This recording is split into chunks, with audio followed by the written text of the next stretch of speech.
BNR gold and diamonds తరుగు తక్కువ బంగారం ఎక్కువ. ఇప్పుడు మన వైజాగ్ లో జూలై 24న గ్రాండ్ ఓపెనింగ్.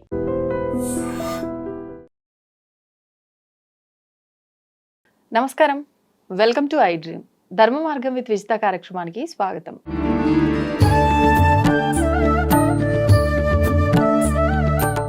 నమస్కారం గురుగారు. పరమేశ్వరార్పణం. గురుగారు, శ్రీచక్ర అర్చన అనేది చాలా పరమ పవిత్రమైనది అంటూ ఉంటారు. నిజంగా ఆ అర్చన చేసిన వాళ్ళకి అంత బాగా మంచి జరుగుతుంది అని అంటూ ఉంటారు. కానీ శ్రీచక్రం ఇంట్లోనే పెట్టుకోకూడదు అనే ఒక విషయాన్ని మనం వింటూ ఉన్నాము. మరి ఇంట్లో శ్రీచక్రం పెట్టుకున్నప్పుడు అసలు అర్చన చేయడం ఎలా సాధ్యమవుతుంది? మరి అంతటి అంటే అనుగ్రహము, దానివల్ల వచ్చే ఆ ఎనర్జీని మనం తీసుకోవడం ఎలా సాధ్యపడుతుంది? దాని గురించి ఒకసారి వివరణ ఇవ్వండి. శ్రీ విద్యాం పరిపూర్ణమేరుశిఖరే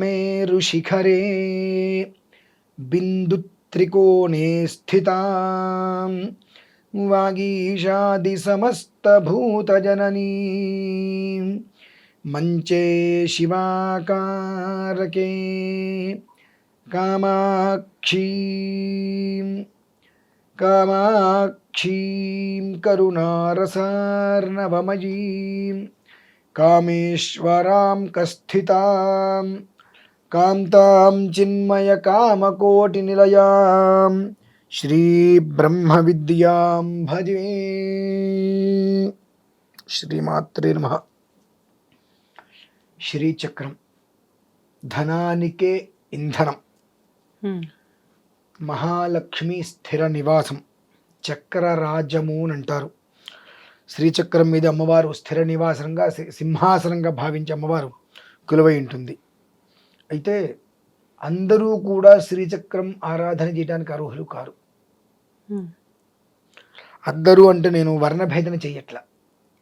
మా ఇళ్లలో అయినా ఎవరిళ్లలో అయినప్పటికీ కూడా దానికి తగ్గ పూర్తి ఉపాసన అంటారు, ఉపదేశాలు అంటారు, మంత్రోపదేశాలు, అవి లేకుండా శ్రీచక్రార్చన చేయడానికి అర్హత లేవు.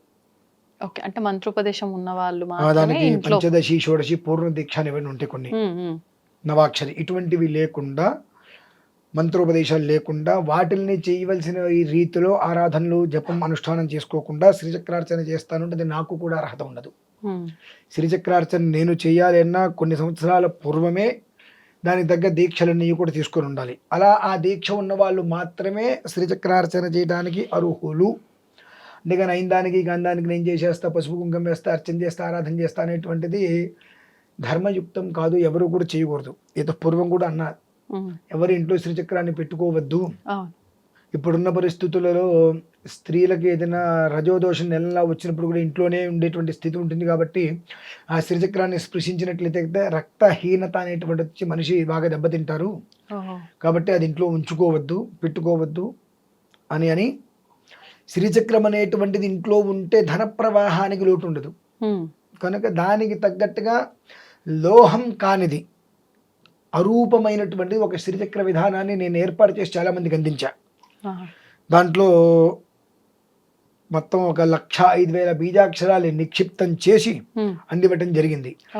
ఎందుకంటే వెండి, బంగారము, ఇత్తడి, రాగి ఇలా లోహాలు కాకుండా అరూపమైనటువంటిది ఒకటి ప్రత్యేకంగా దానికి ఏర్పాటు చేసి ఆకర్షణ ఉండాలి, ధనాకర్షణ ఉండాలి, జనాకర్షణ ఉండాలి, వాళ్ళు చేసేటువంటి వ్యాపారం అభివృద్ధి కావాలి. ఏదైనప్పటికీ కూడా మనశ్శాంతి ప్రధానం, తృప్తి అనేటువంటి జీవిత లక్ష్యం, అది ఉండేటట్టుగా శ్రీచక్రాన్ని అరూప రూపంలో ఒక సర్వం సిద్ధం చేసి దానికి కొన్ని బీజాక్షరాలు సంపుటి చేసి ఇక వాళ్ళ ఇంట్లో ఏం చేసుకోవాల్సిన అవసరం లేకుండా ఇంట్లో ఉంచుకుంటే చాలు అన్న రీతిలో అందించడం జరిగింది. అలా అయితే ఇంట్లో పెట్టుకోవచ్చు, కానీ లోహ సదృశమైనటువంటిది ఎవరు కూడా ఇంట్లో పెట్టుకోకూడదు.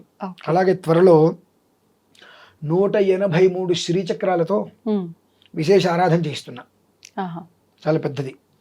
183 మంది కూర్చోబెట్టి వారి దగ్గర శ్రీచక్రాన్ని ఇచ్చి దానికో నవరత్నాలతో ఒక విధానం కలశస్థాపన చేసి ఆ శ్రీచక్రం వాళ్ళ ఇంటికి పూర్తిగా కూడా త్రిగుణాత్మికంగా ఆకర్షణ శక్తిని ఇచ్చేటువంటిది, పరిపూర్ణమైనటువంటి ఆకర్షణ అనేటువంటిది ఇచ్చే రీతిలో మనం ఇంట్లోకి వస్తాం కదా, మళ్ళీ ఇంట్లోంచి బయటకు వెళ్తున్నప్పుడు మనకి ఎదురుకుండా అక్కడికి కనిపిస్తుంది గుమ్మంలో.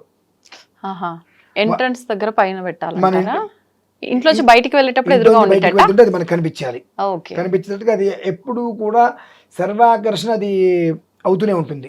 ఆహా. దాని నుంచి ఆ వైబ్రేషన్ అంటే ఎప్పటికప్పుడు ఎనర్జీ పాజిటివ్ వస్తే పాస్ అవుతూనే ఉంటుంది బయటికి. అది మనం ప్రతిరోజు ఉదయం పూట మనకి ఎదురుగుండా పెట్టి కూర్చొని దానికి ఎదురుగుండా కూర్చొని దాని వంక 8 నిమిషాలు చూస్తే చాలు ఎవ్రీడే. ఆ రోజంతా మనకు శుభమే. ఆ రీతిలో విశేషమైన ఆరాధన చేయించి ఆ 183 మందికి దాన్ని పంపించేటువంటి ప్రయత్నంగా ఒక విధానాన్ని అనుసరించి అందులోనే చాలా ఒక 24 అడుగుల శ్రీచక్ర విధానాన్ని ఏర్పాటు చేసి అక్కడ కొన్ని ప్రత్యేకంగా చేసే ప్రక్రియల్ని కూడా చేసి ప్రతి ఒక్క మనిషికి కూడా శ్రీ అనగా ఐశ్వర్యం, లక్ష్మి, శుభం. ఓకే, శ్రీ అనగా శుభం. శుభం. శుభం అనేటువంటిది మనకి ఎప్పుడు వస్తుంది?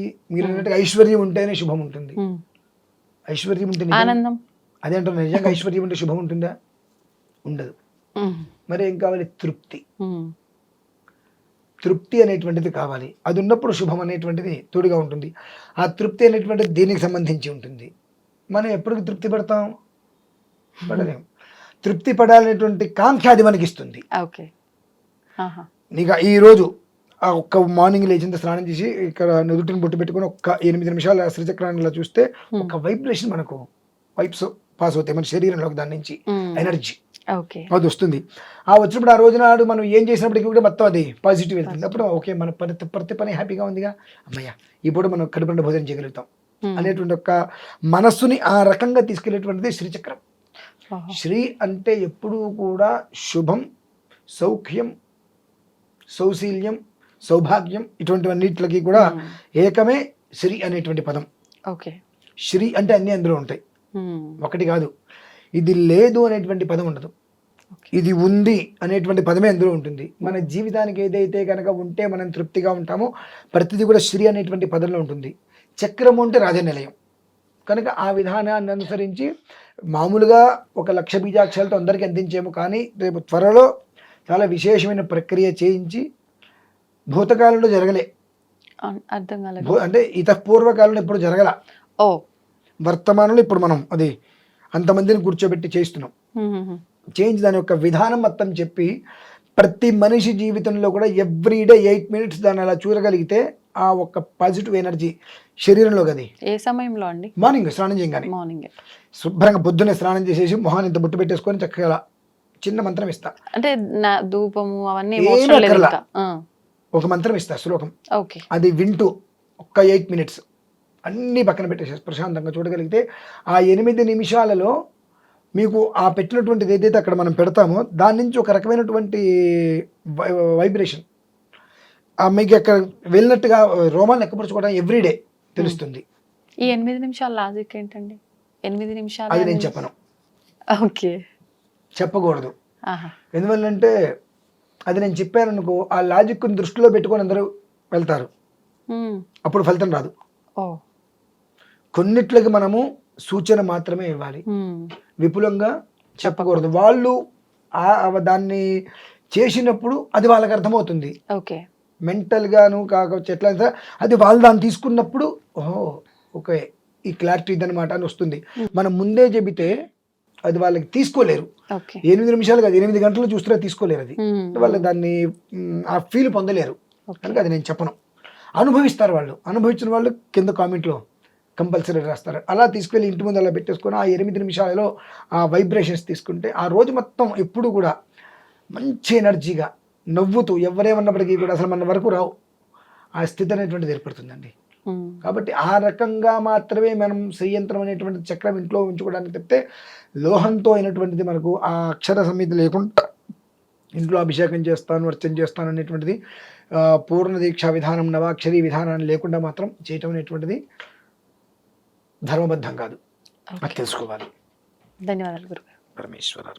And for more videos, please subscribe to iDream channel. Subscribe to iDream Media. Please subscribe to iDream. Please subscribe to iDream. Please subscribe iDream. And please subscribe to iDream. For more videos, subscribe to iDream. please like, share and subscribe to the channel. Congratulations, iDream. Subscribe to iDream.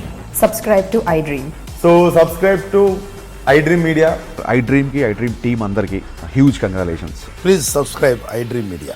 Please subscribe to iDream. Subscribe iDream. Please subscribe to iDream. I dream అంటే నా కళల channel subscribe చేసుకున్న నోరు తిరుగుతలేదు, మీరైతే గంట గుర్తు కొట్టండి. For more such videos, please subscribe to iDream. Subscribe to iDream. Please subscribe to iDream. Please subscribe iDream Media. Please do subscribe to iDream. Please subscribe to iDream Media. For best entertainment and information, please subscribe iDream. And don't forget to subscribe to iDream.